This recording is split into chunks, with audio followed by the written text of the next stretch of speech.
পুণ্যার্থীদের স্বাগত জানিয়ে আমি ঢুকছি কালুয়ে সবার মা হেপি মা।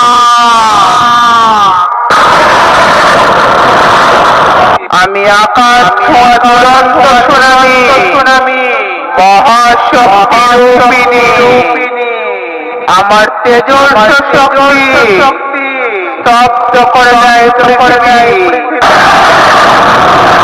আমার পায়ে পায়ে শুরু হয় সাইক্লোন, আমার দানবীয় তাণ্ডব লীলায় টুকরো টুকরো হয়ে যায় সমগ্র পৃথিবীর প্রাণের অস্তিত্ব। আমি পাপী পাপা মেটাই করি না পাপীদের ক্ষমা। ভিন্ন রূপী শক্তি